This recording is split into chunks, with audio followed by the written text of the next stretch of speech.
Assalamualaikum warahmatullahi wabarakatuh. Welcome to Hyuyin Channel. Seperti biasa, Mimin akan menceritakan kisah kepahlawanan Chu Xingyun dalam anime Spirit Sword Sofrek. Selamat menyaksikan. Hitung di sekitar, di antara 6 mitra Zhu Hengyu, satu-satunya yang mungkin bisa mengalahkan Su Ziyun adalah Gao Pengyi. Gao Pengyi memiliki warisan kekuatan sihir yang kejam. Di bawah kekuatan penuh, pisau pertama dapat meledak dengan triple crit. Kemudian pisau kedua adalah 6 kali, pisau ketiga adalah 9 kali. Jika ini masalahnya, itu tidak cukup. Namun ketahuilah bahwa setelah Zhu Hengyu memenggal Wu Huachi di api penyucian yang tak berujung. Dari mayat Wu Huachi, warisan utama telah dimurnikan tanpa batas. Setelah kemarahan tak terbatas ini diserahkan kepada pemurnian Gao Peng yang benar. Kemudian begitu warisan utama dibuka, setiap pukulan Gao Pengyi akan 9 kali lebih kritis. Jika ini masalahnya, Gao Pengyi dapat menghadapi Su Ziyun secara langsung. Tetapi berusaha untuk mengalahkannya masih sangat sulit. Tapi jangan lupa, Gao Pengyi juga memiliki amarah energi sihir, keterampilan sihir warisan ini. Sihir bisa menjadi kekerasan, ditambah dengan kekerasan tanpa batas, ini terlalu menakutkan. Pemogokan pertama adalah kritik 3977. Pisau kedua jatuh, yaitu 6, 9, 54 kali crit. Jika pisau ketiga jatuh, itu adalah serangan kritis 9981. Hanya meningkatkan peringkat iblis Gao Pengyi sesegera mungkin. Di bawah kritik 81 kali, bahkan jika level iblis lebih tinggi dari 10, itu tidak bisa menahan. Setelah menimbang beberapa saat, Zhu Hengyu akhirnya membuat keputusan. Tampaknya hanya warisan tertinggi yang dapat melawan warisan tertinggi. Dan yang paling cocok untuk kemarahan tanpa batas adalah Gao Pengyi. Karena itu, setelah Zhu Hengyu mengambil keputusan, ia segera mengirim seseorang untuk memanggil Gao Pengyi. Kebenaran dan para pelayan Gao Peng segera menyerbu. Begitu dia memasuki paviliun pedang, Gao Peng bertindak cemas untuk beberapa langkah, dan dia berlutut ketika dia berbalik. Lambat, melihat adegan ini, Zhu Hengyu buru-buru mengulurkan tangan kanannya, mencoba memblokirnya. Meski sepanjang waktu, Gao Pengyi hanyalah seorang pelayan Zhu Hengyu. Tapi Zhu Hengyu selalu memperlakukannya sebagai saudara. Karena itu, hal-hal seperti berlutut tidak perlu dilakukan. Namun, di hadapan rintangan Zhu Hengyu, Gao Pengyi mengabaikannya sama sekali. Balikan dan berlutut di tanah, dan dengan penuh hormat melihat Zhu Hengyu. Zhu Hengyu tersenyum getir, "Kalian, mengapa ini? Mari kita turun dengan cepat."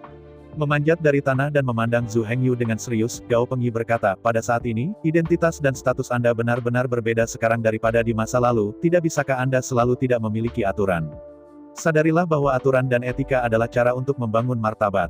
Jika semua orang melihat Zhu Hengyu, mereka semua hippie tersenyum, bukan besar atau kecil. Lalu tanyakan, siapa yang akan datang dari hati, hormat, atau bahkan takut Zhu Hengyu? Sebagai seorang protagonis, tidak bisakah itu bermartabat? Menghadapi kata-kata Gao Pengyi, Zhu Hengyu mengerutkan kening dan berpikir sejenak. Pada akhirnya, dia harus mengakui bahwa dia benar. Sebagai orang berpangkat tinggi, Anda tidak bisa tersenyum setiap hari. Juga tidak ada aturan sama sekali. Jika semua orang melihat Zhu Hengyu, mereka semua hippie tersenyum dan berteriak, maka paviliun pedang ini mungkin menjadi sebuah kedai minuman. Keagungan Zhu Hengyu tidak akan pernah terbentuk. Dengan cara ini, apakah orang-orang terkondensasi di sekitar Zhu Hengyu menjadi sekelompok orang? Yang disebut, tidak ada aturan tidak membuat lingkaran. Jika Anda ingin melakukan hal-hal besar, Anda harus terlebih dahulu menetapkan aturan. Melihat Gao Pengyi dengan kagum, Zhu Hengyu berkata, "Ya, saya benar-benar tidak berharap bahwa Anda adalah pria yang kasar, dan ada denda." Mendengar pujian Zhu Hengyu, Gao Pengyi tiba-tiba tampak pahit. Melihat Zhu Hengyu tanpa daya, Gao Pengyi berkata, "Meskipun aku benar-benar 5 besar dan 3 tebal, itu terlihat seperti pria yang keras kepala. Tapi pada kenyataannya, aku tidak bodoh, atau bodoh. Meskipun kecerdasanku tidak sebagus Zheng Xiaoyu, jaraknya tidak begitu besar." Ini, mendengar kata-kata Gao Pengyi, Zhu Hengyu terdiam. Memang, Gao Pengyi, Zheng Xiaoyu, Jian He, tetapi Zhu Hengyu memilih bakat luar biasa dari ratusan ribu murid di luar gunung. Mereka tidak hanya, tetapi kemurnian darah tinggi. Yang paling penting adalah ketiga orang ini memiliki kebijaksanaan super. Jika Anda mengatakan bahwa Iki Zheng Xiaoyu mencapai 200, kemudian Gao Pengyi dan Jian He memiliki setidaknya lebih dari 190 Iki. Ada celah, tetapi mereka pada dasarnya memiliki tingkat yang sama. Memikirkannya sekarang, alasan mengapa Zhu Hengyu merasa bahwa Zheng Xiaoyu adalah yang paling pintar sebenarnya adalah bahwa Zheng Xiaoyu paling banyak berhubungan dengannya. Gao Pengyi dan Jian He tidak punya kesempatan sama sekali, jadi mereka didefinisikan sebagai pengawal pribadi oleh Zhu Hengyu. Tapi dari awal sampai akhir, Gao Pengyi dan Jian He tidak pernah berkinerja buruk di IQ mereka. Mereka hanya tidak memiliki kesempatan untuk menunjukkan kebijaksanaan mereka. Pikirkan baik-baik, bahkan kebijaksanaan Gao Pengyi dan Jian He belum tentu lebih buruk dari Su Ziyun. Satu-satunya hal yang mereka tidak sebagus Su Ziyun adalah afinitas sihir. Tapi sekarang, dengan bantuan Zhu Hengyu, kedekatan magis mereka hanya di atas Su Ziyun, bukan di bawah Su Ziyun. Duduk kosong, otak Zhu Hengyu berlari kencang. Berpikir untuk pergi. Kesenjangan terbesar antara Gao Pengyi dan Su Ziyun sebenarnya adalah 3 aspek. Yang pertama adalah belajar dan berkultivasi. Bagaimanapun, Gao Pengyi adalah keluarga biasa, dan pelatihan serta pendidikan yang ia terima sejak kecil selalu terbatas. Sebagai perbandingan, Su Ziyun adalah pria terhormat, putra kaya yang belajar dari kekayaan dan 5 mobil. Namun, pengetahuan dan kultivasi, pidato, dan perilaku Gao Pengyi pada akhirnya kurang. Yang kedua adalah mewarisi keterampilan sihir dan sihir. Su Ziyun tidak hanya memiliki kunci warisan tak terbatas. Ini juga memiliki kombinasi sempurna dari panah tembus, panah dampak, panah gegar otak. Inilah yang tidak dimiliki Zheng Xiaoyu, Gao Pengyi, dan Jian He sebelumnya. Yang ketiga adalah sejarah keluarga dan kostum. Su Ziyun lahir di keluarga Su dan dilahirkan untuk memberi orang rasa tinggi.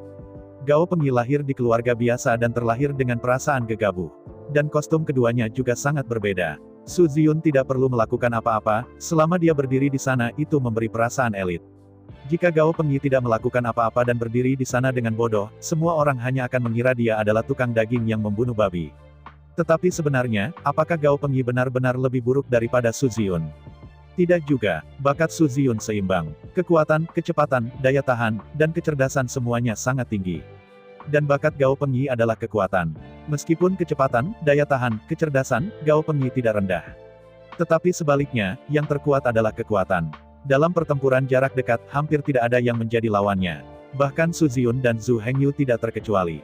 3 celah utama sebenarnya bisa dijembatani. Belajar dan mengembangkan diri pada awalnya diperoleh. Miskin sekarang tidak berarti miskin di masa depan.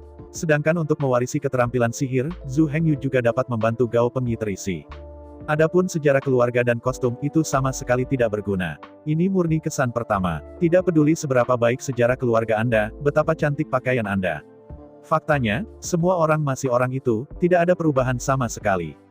Latar belakang dan kostum keluarga Anda tidak akan membuat Anda lebih kuat. Itu tidak akan membuat pengetahuan Anda lebih kaya. Jadi, dari segi potensi saja, Gao Pengyi jelas bukan di bawah Su Ziyun. Mungkin karakteristik gaya keduanya tidak sama. Namun sebagai pejuang, keduanya memiliki potensi yang sama. Su Ziyun tidak pernah bisa menghancurkan Gao Pengyi.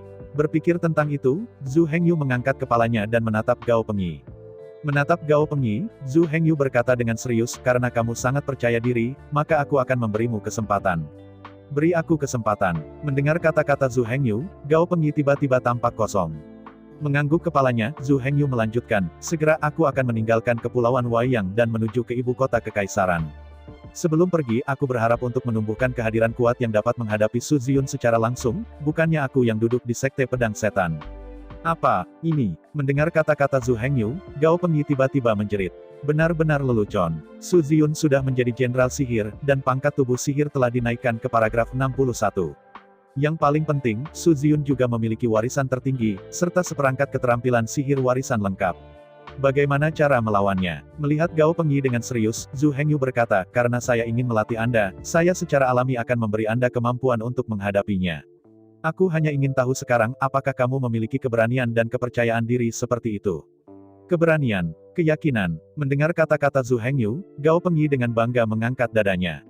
Bahkan sekarang, aku punya cukup keberanian untuk melawannya, tapi, aku mungkin tidak bisa menang.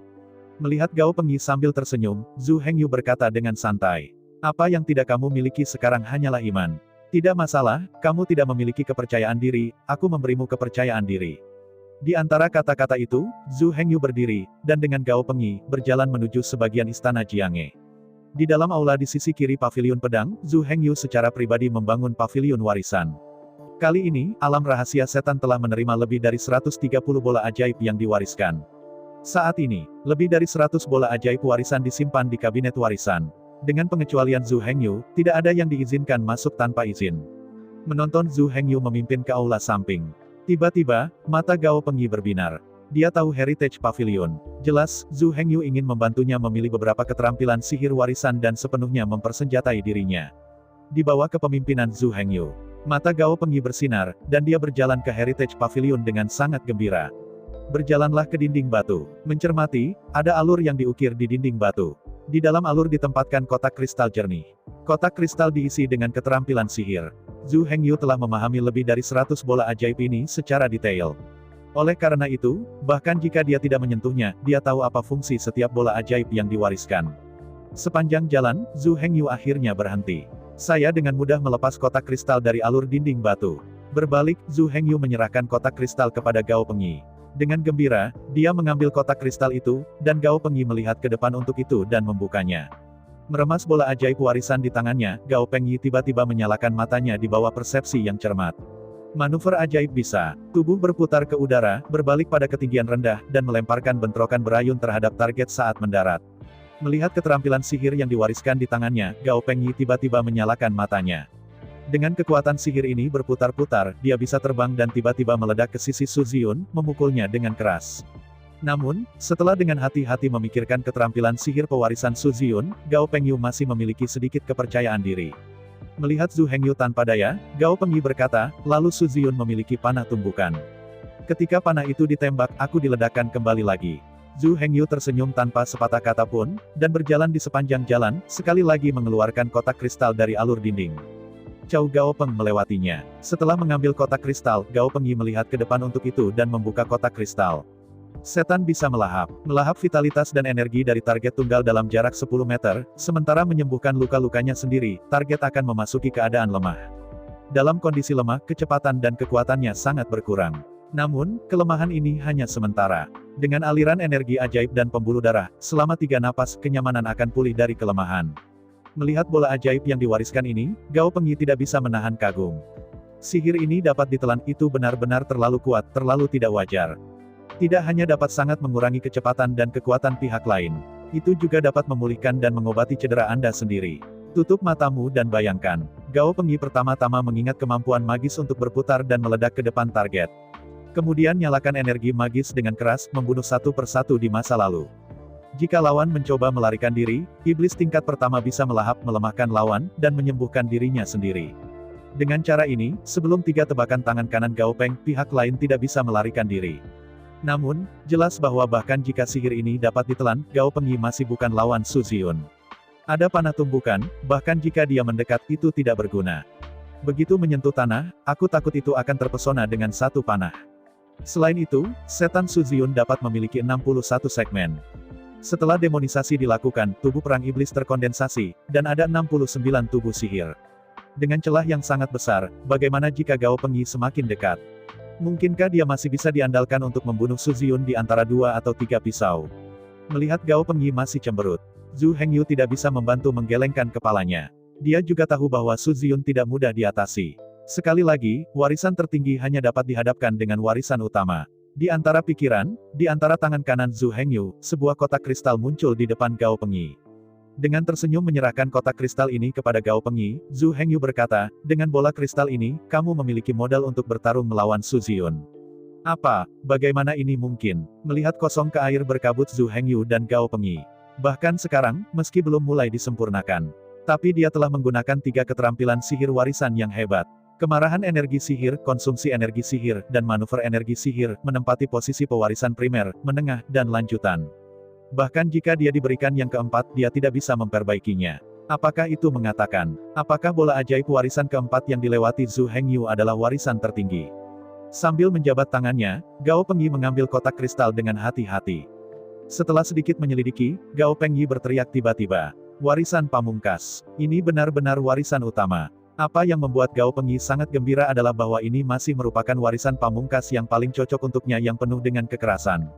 Anda tahu, fitur terbesar Gao Pengyi adalah kekuatannya yang tak tertandingi. Kemarahan magis, dan kemarahan tak terbatas, didasarkan pada warisan keterampilan sihir. Apakah itu kemarahan magis atau kemarahan yang tak terbatas, itu didasarkan pada kekuatannya sendiri untuk meningkatkan keterampilan sihir kerusakan yang diwariskan. Ambil amarah yang tak terbatas sebagai contoh. Jika daya 10, kerusakan yang disebabkan juga 10. Dengan peningkatan 9 kali lipat dalam Infinite Rage, setiap serangan Gao Pengyi akan meledak dengan 90 kerusakan. Gao Pengyi berbeda, kekuatannya bukan 10, tapi 100. Dengan peningkatan kemarahan yang tak terbatas, setiap serangannya akan meledak dengan 900 kerusakan. Hal yang sama adalah kemarahan magis dan kemarahan tak terbatas. Jika Sungai Jen diberikan, maka mutiara itu diam-diam dilemparkan. Sebenarnya, kemarahan yang tidak terbatas tidak cocok untuk Wu Huachi. Seperti Su Ziyun, Wu Huachi adalah pejuang yang seimbang. Meskipun kekuatan mereka tidak kecil, itu pasti tidak hebat. Jika kekuatan Gao Pengyi adalah 100, maka kekuatan Wu Huachi dan Su Ziyun tidak lebih dari 7 atau 80. Meskipun bukan tidak mungkin untuk menggunakan kemarahan tanpa batas ini, tetapi jelas bukan yang paling cocok bagi beku ini untuk mewarisi keterampilan sihir. Secara relatif, Gao Pengyi terlalu cocok. Mungkin saja untuk menemukan seluruh klan domba iblis, tetapi tidak ada yang lebih cocok untuk keberadaan kekerasan yang tak terbatas daripada Gao Pengyi. Dengan gemetaran gemetar, dia memegang bola ajaib di tangannya. Tubuh Gao Pengyi menggigil hebat.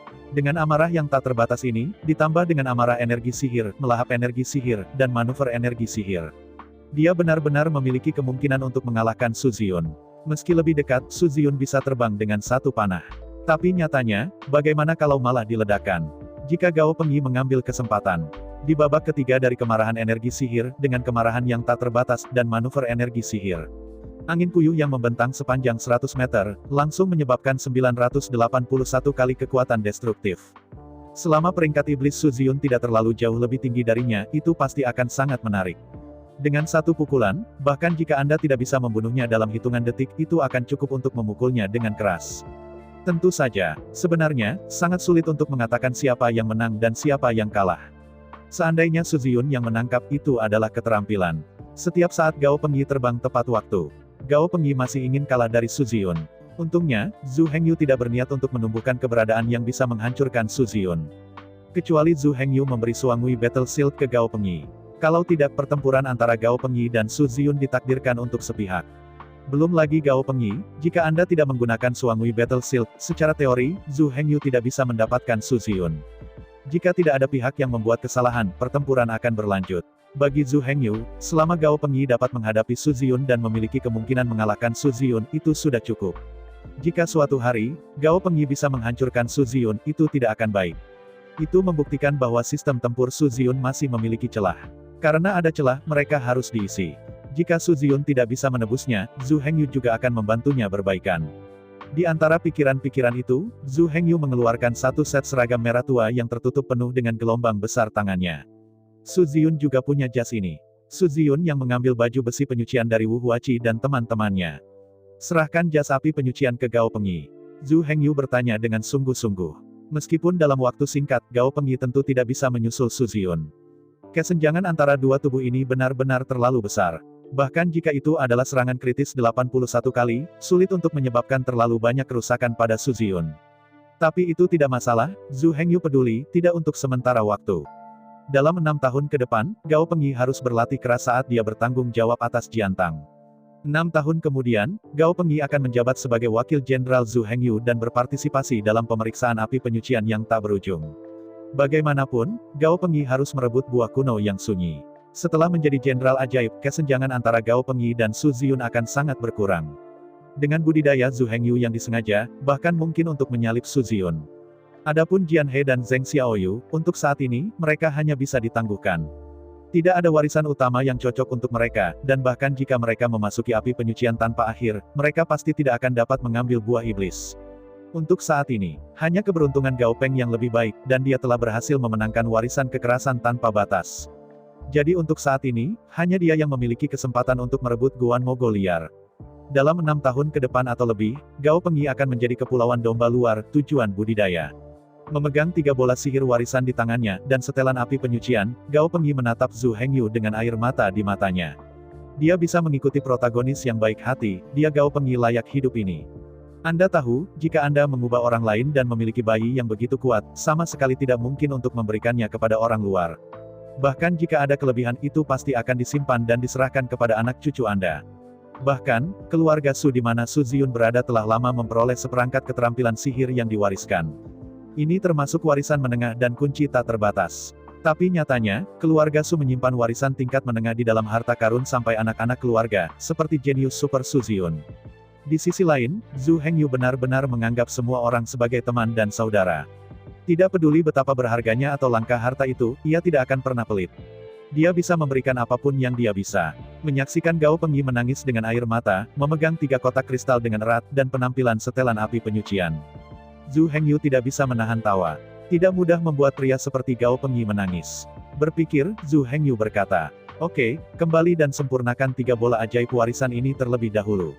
Setelah kamu memperbaiki dan mewarisi bola ajaib, aku akan mengirim seseorang untuk mengirimimu banyak eliksir untuk membantumu meningkatkan pangkat tubuh sihir menjadi 50. Mendengar kata-kata Zhu Hengyu, Gao Pengyi mengangguk dengan penuh semangat. Setelah itu, dia tidak banyak bicara dan berbalik dan melangkah pergi. Banyak hal hanya bisa dilakukan, tidak bisa dikatakan. Zhu Hengyu tidak hanya memiliki rahmat untuk mengetahui pertemuan tetapi juga kultivasi dirinya. Yang disebut rahmat besar tidak bisa diucapkan terima kasih. Disebut juga bahwa Sersan mati demi belahan jiwanya. Hanya retribusi satu-satunya cara. Dan hal-hal ini terlalu sembrono untuk dikatakan dengan mulut. Satu-satunya hal yang dipikirkan Gao Pengyi sekarang adalah bagaimana berlatih keras. Bagaimanapun, 6 tahun kemudian ia harus mengambil buah yang sunyi itu. Pada saat itu, ia dapat dipromosikan menjadi iblis. Dia bisa menjadi anggota kedua dari perintah Zhu Hengyu. Pikirkan tentang hal itu, Zhu Hengyu pada waktu itu, seharusnya sudah menjadi sihir yang tampan. 1 komandan iblis memerintahkan 2 komandan iblis. Dan kedua iblis itu dapat saling memeriksa dan menyeimbangkan. Tidak ada yang lebih baik dari ini. Setelah mengirim Gao Pengyi, Zhu Hengyu kembali ke ruang alkimia. Selanjutnya, apa yang Zhu Hengyu harus lakukan adalah alkimia. Dalam gudang rahasia Demon Sword Sect, sejumlah besar rumput semangat, obat roh, bunga roh, buah roh ditimbun. Dengan bantuan Jiu Kuling Longding, Zhu Hengyu bermaksud meluangkan waktu untuk memperbaiki semua bahan obat ini menjadi obat mujarab untuk meningkatkan level tubuh sihir dan meningkatkan kekuatannya. Adapun pengguna abadi ini, tentu saja, mereka adalah 6 mitra Zhu Hengyu. Selain mereka, tidak ada yang memenuhi syarat untuk membiarkan Zhu Hengyu secara pribadi memperbaiki obat mujarab untuk mereka. Setelah menghabiskan lebih dari sebulan, Zhu Hengyu akhirnya memperbaiki semua bahan obat yang ditimbun oleh Sekte Pedang Domba Setan menjadi obat mujarab. Sejauh ini, pekerjaan Zhu Hengyu akhirnya selesai. Meskipun Zhu Hengyu sibuk sepanjang waktu, banyak hal yang benar-benar berlebihan. Sampai sekarang, saya sudah sibuk dengan semua hal yang harus dilakukan. Awalnya, Zhu Hengyu berencana untuk kembali ke Pulau Yangtze. Tetapi pada saat ini, Su Ziyun mengirim seseorang untuk mengundang Zhu Hengyu pergi ke departemen militer. Menghadapi undangan Su Ziyun, Zhu Hengyu mengerutkan kening. Anda tahu, Zhu Hengyu adalah tuannya. Jika Su Ziyun ingin melihatnya, dia harus datang untuk menemuinya. Tapi sekarang tidak apa-apa, hanya 1 utusan yang dikirim, dan dia ingin Zhu Hengyu mengunjunginya di departemen militer. Apakah itu mengatakan, setelah menjadi komandan militer apakah Su Ziyun melayang? Jika ini masalahnya, Zhu Hengyu mungkin salah membaca. Orang seperti itu tidak boleh digunakan. Namun, meskipun Zhu Hengyu memiliki beberapa pemikiran di dalam hatinya, bagaimanapun juga, hal-hal belum diverifikasi. Kita tidak bisa hanya menghukum orang tanpa pandang bulu hanya dengan menebak. Karena itu, dengan sedikit kontemplasi, Zhu Hengyu membuat keputusan. Setelah meninggalkan Moyang Jianzhong, Zhu Hengyu mengendarai gerbong mewah Jianzhong dan berkendara melewati lokasi di mana markas militer berada. Perlu disebutkan bahwa markas militer terletak di Kepulauan Wayang, serta Pulau Wayang. Meskipun jarak dari Demon Sword Sect konstan, itu pasti tidak lama.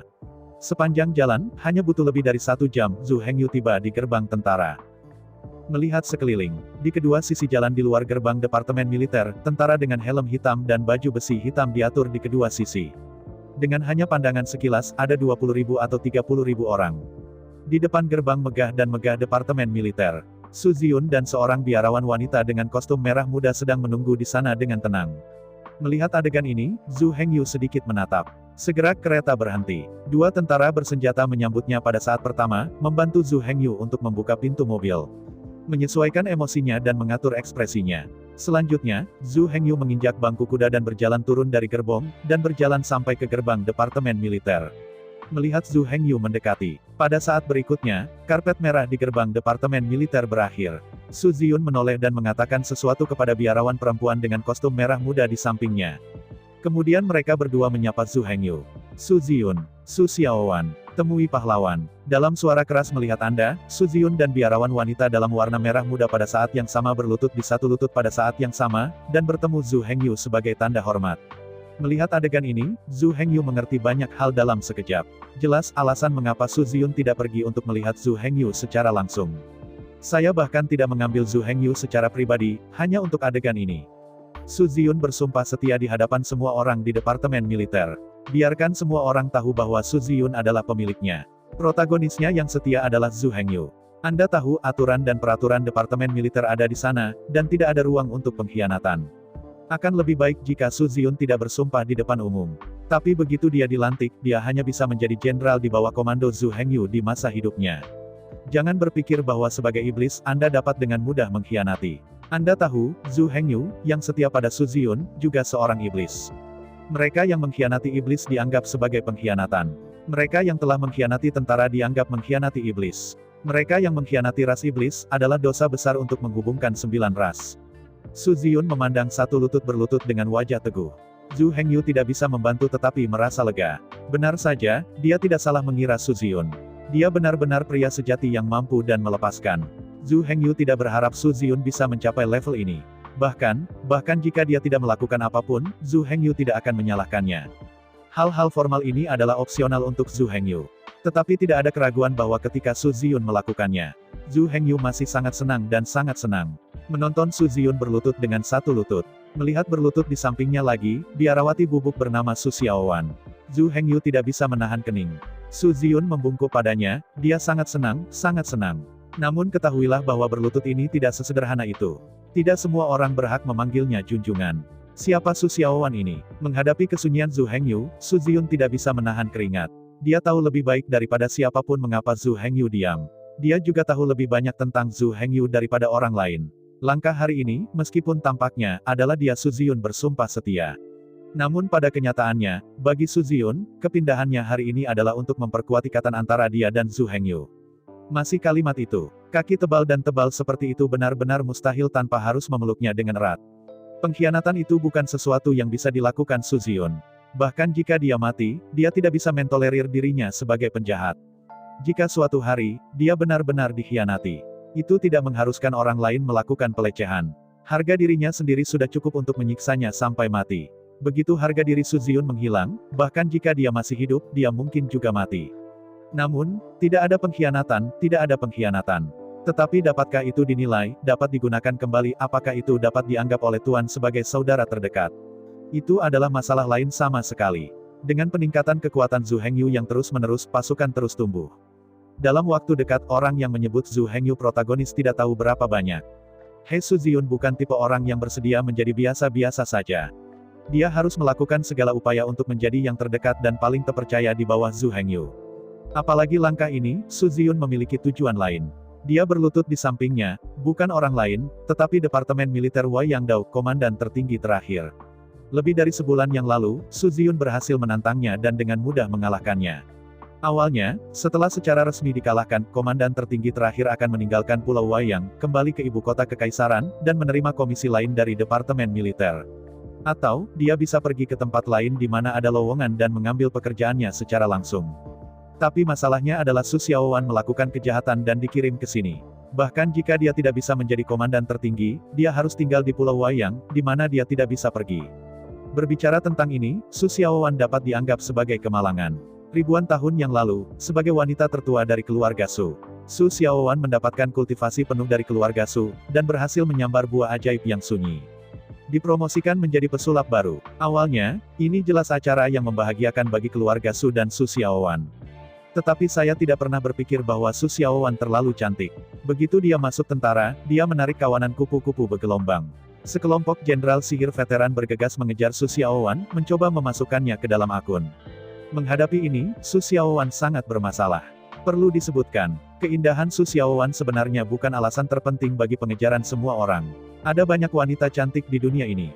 Belum lagi, tidak ada yang lebih rendah daripada Su Xiaowan di ibu kota kekaisaran Bamei saat ini.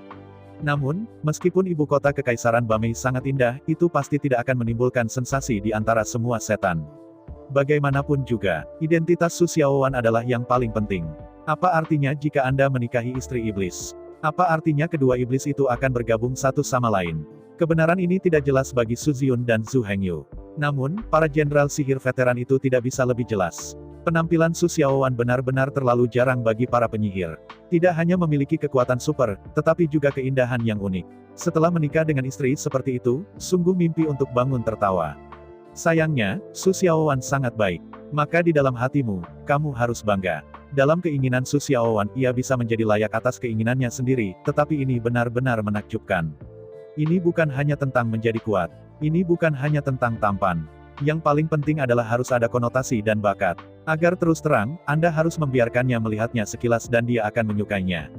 Karena itu, dalam menghadapi pengejaran semua orang, Su Xiaowan semua menolak. Tapi para jenderal sihir veteran itu, di mana begitu baik untuk menolak. Sepanjang perjuangan, bahkan diam-diam dianiaya dengan kekuasaan. Terlebih lagi, bahkan mencoba memasak nasi mentah menjadi nasi matang. Akibatnya, Su Xiaowan benar-benar tidak menggertak. Jelas, dia telah diberi obat bius, tetapi Su Xiaowan menolak resistensi obat yang kuat dan membunuh iblis yang mencoba mengejutkannya dan menjadi hal yang baik. Setelah itu, Su Xiaowan akhirnya tidak tahan terhadap obat dan tertidur. Awalnya, begitu benar-benar menjadi kelesuan. Keindahan besar seperti Su Xiaowan pada dasarnya sulit untuk mempertahankan kepolosan. Bagaimanapun, Su Xiaowan adalah seorang pesulap. Sebelum dia koma, dia mencoba yang terbaik untuk membunuh iblis yang telah meresepkan obatnya. Masalah ini benar-benar keterlaluan. Karena itu, bahkan jika Su Xiaowan koma tidak ada yang berani mengulurkan setengah jari padanya. Bahkan, tidak ada yang berani mendekati Su Xiaowan dalam jarak 10 meter. Segera, berita ini menyebar ke militer. Departemen militer juga mengirim tim investigasi untuk menyelidiki masalah ini sesegera mungkin. Jalannya hal-hal secara alami tidak dapat disembunyikan dari departemen militer. Terus terang, ini adalah kisah tentang seorang pria yang gagal mengejar, mencoba narkoba, dan mengubah beras mentah menjadi yang matang, sayangnya dia terbunuh. Hal seperti itu, dimanapun berada, Su Xiaowan telah melakukan terlalu banyak. Bagaimanapun, meskipun cara pihak lain tercela, mereka tidak ingin membunuhnya. Su Xiaowan menyerang balik lawannya, tetapi reaksinya terlalu kuat. Apalagi sekarang, Departemen Militer melakukan yang terbaik untuk menjaga keselamatan jiwa iblis. Selama itu bukan kejahatan besar karena mengkhianati Demon Rache, itu tidak akan dieksekusi. Pembunuhan Su Xiaowan atas lawannya telah melanggar tujuan ini. Dari sudut pandang militer, meskipun pihak lain bersalah, ia tidak akan mati. Su Xiaowan menentang perintah Departemen Militer dan membunuh iblis, ia harus dihukum berat. Hanya dengan cara ini panglima perang lainnya dapat diperingatkan terhadap mereka. Tidak peduli seberapa sah alasan mereka. Terlepas dari monsternya, betapa tampangnya mereka. Bagaimanapun, selama iblis tidak akan mengkhianati iblis, maka membunuh iblis pasti akan dihukum berat. Dalam hal ini, Su Xiaowan dikirim ke Pulau Wayang untuk menjadi komandan Pulau Wayang. Sejak datang ke Pulau Wayang, Su Xiaowan tidak ikut. Untuk urusan departemen militer, pada dasarnya tidak dikelola. Bahkan bencana laut tahunan diserahkan kepada Patriarki Lama untuk diatur dan ditangani. Karena ini, bahkan Su Ziyun bahkan tidak tahu bahwa Su Xiaowan ada. Tapi kali ini berbeda, Su Ziyun sudah menjadi tantangan. Menurut aturan militer, tidak peduli apakah Su Xiaowan mau atau tidak, dia harus menerima tantangan. Dan setelah Perang Dunia I, Su Xiaowan kehilangan semangat. Mulai sekarang, dengan kekuatan Su Ziyun, bahkan jika Zhu Hengyu bertemu, dia akan menggaruk kepalanya sangat banyak tanpa menggunakan Suangui Battle Shield. Belum lagi yang lain. Dan yang paling penting, Su Xiaowan ini adalah seorang pesulap dari Departemen Master.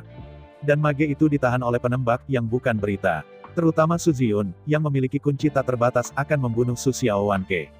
Mungkin rata-rata orang tidak mengerti betapa mengerikannya kunci tak terbatas itu.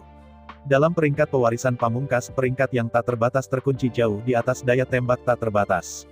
Dan tingginya tidak sedikit, tetapi jauh lebih tinggi. Fitur terbesar dari Infinite Lock adalah sekali serangan dikeluarkan, pasti akan mengenai.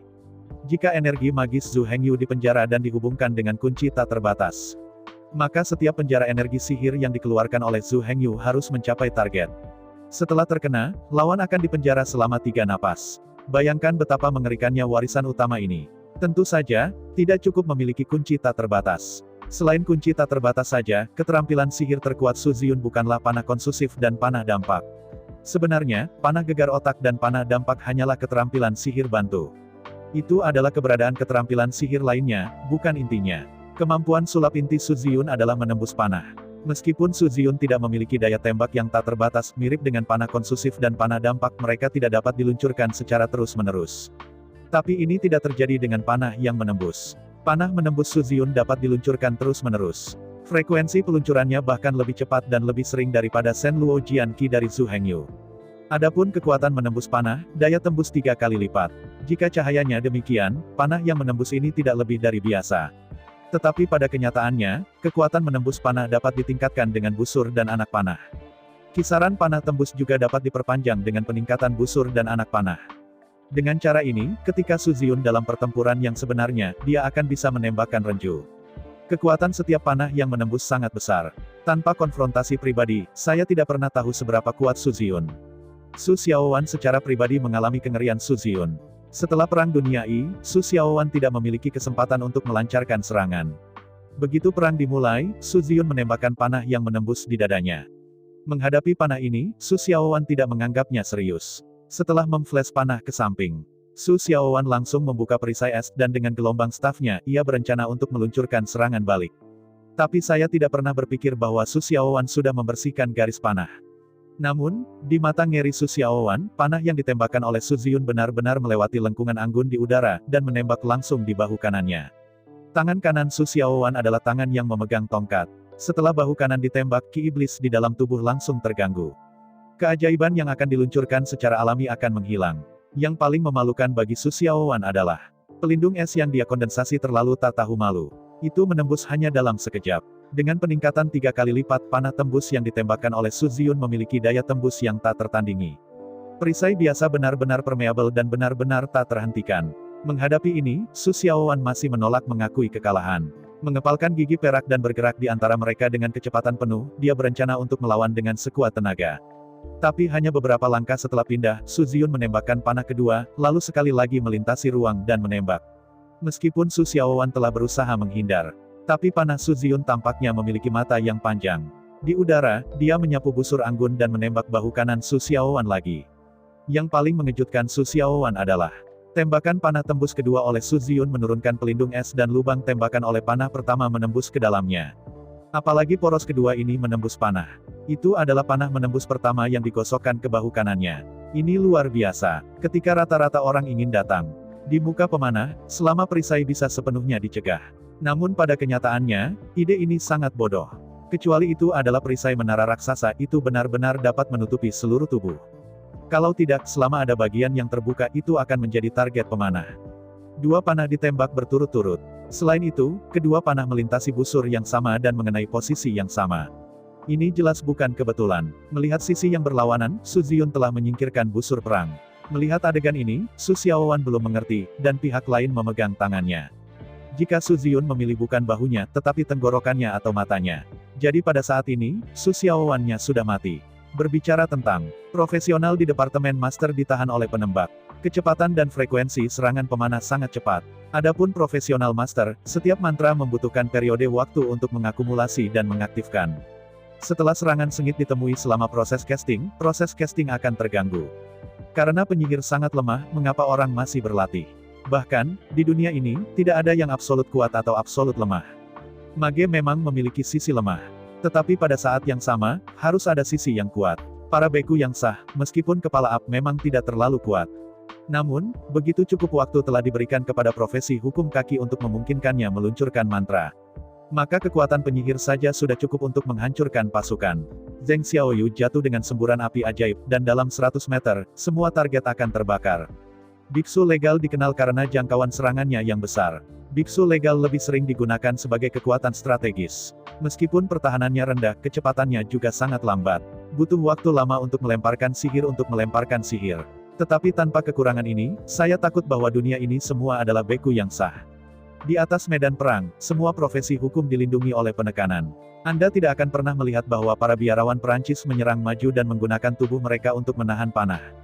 Su Xiaowan ini, alasan mengapa dia bisa merebut buah ajaib kuno yang sunyi. Itu tidak diperoleh karena kemampuan tempur tirani. Sebagai biksu es di api penyucian yang tak berujung, Su Xiaowan secara alami memiliki keuntungan. Dan yang paling penting, bahkan untuk satu ke satu, Su Xiaowan tidak sia-sia. Setelah dibius pada hari yang sama, Su Xiaowan meledak dengan sekuat tenaga, dan langsung membunuh anggota iblis, yang cukup untuk membuktikan latar belakang dan kekuatannya yang kuat. Karena Su Xiaowan dapat mengambil buah kuno yang harum, secara alami ia memiliki warisan tertinggi. Warisan utama Su Xiaowan adalah dingin dalam yang tak terbatas. Akhirnya, kombinasi dasar sihir adalah bila es membeku, perisai es 3 sihir warisan. Di bawah peningkatan dingin dalam yang tak terbatas, semua sistem es Su Xiaowan mewarisi sihir dan sangat dingin. Yang pertama adalah Ice Blade. Setelah menghela napas untuk mengeluarkan mantra, Su Xiaowan dapat melepaskan 9 bila es yang berputar untuk memotong musuh. Perlu disebutkan bahwa sekali 9 bila es ini dilepaskan, mereka akan berputar bolak-balik, terus-menerus memotong tubuh orang lain. Jika hanya 9 bila es dilepaskan, maka setelah 3 napas, bila es ini akan jatuh.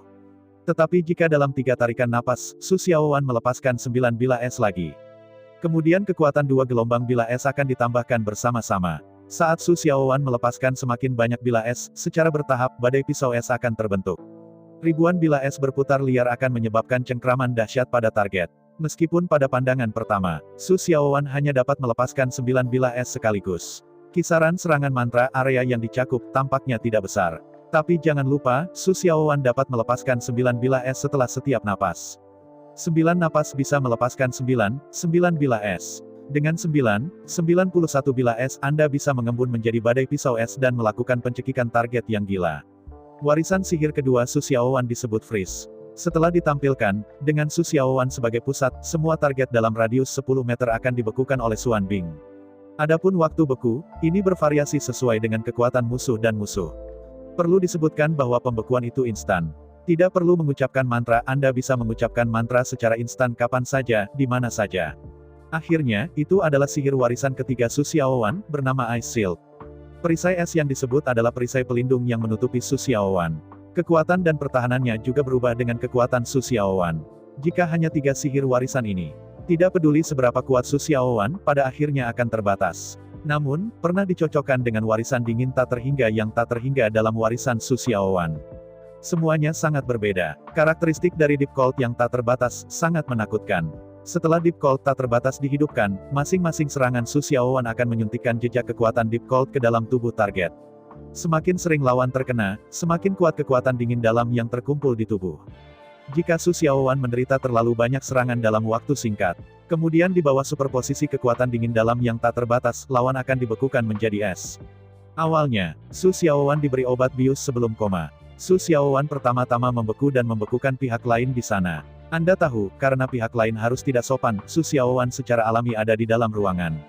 Luas ruangan sebagian besar tidak terlalu besar, sepenuhnya dalam lingkup sihir pembekuan Su Xiaowan. Bahkan jika pihak lain ingin menghindar, tidak ada cara untuk menghindar. Setelah dibekukan, Su Xiaowan membuka dingin dalam yang tak terbatas. Kemudian pada tingkat 9 bilah es per napas itu dilepaskan dengan panik. Setelah dingin yang tak terhingga dinyalakan, sihir beku yang dikeluarkan oleh Su Xiaowan menakutkan.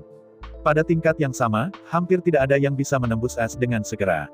Ini harus dibekukan untuk setidaknya 3 suku bunga.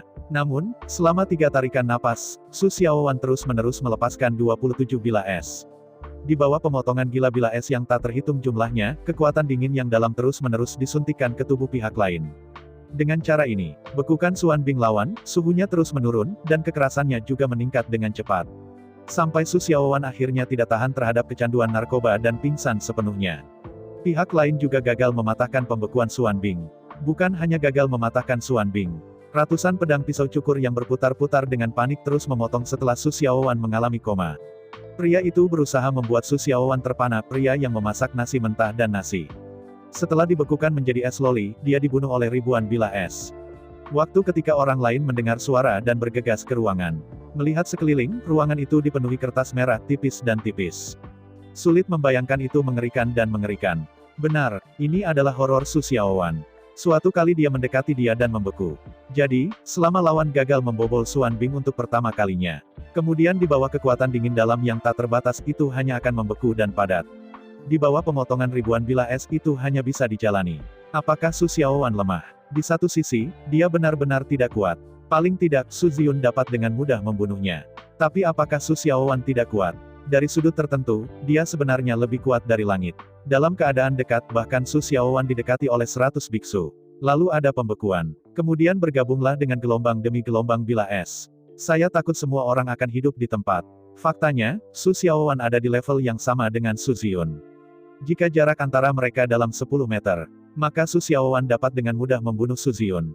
Sebaliknya, jika jarak antara kedua pihak adalah 10 meter jauhnya, Su Ziyun dapat menghancurkan yang mati dan membunuh Su Xiaowan. Adapun siapa yang kuat dan siapa yang lemah, kita hanya bisa mengatakan bahwa orang yang baik melihat kebaikan, dan orang bijak melihat kebijaksanaan. Menghadapi Su Ziyun jadi terkendali.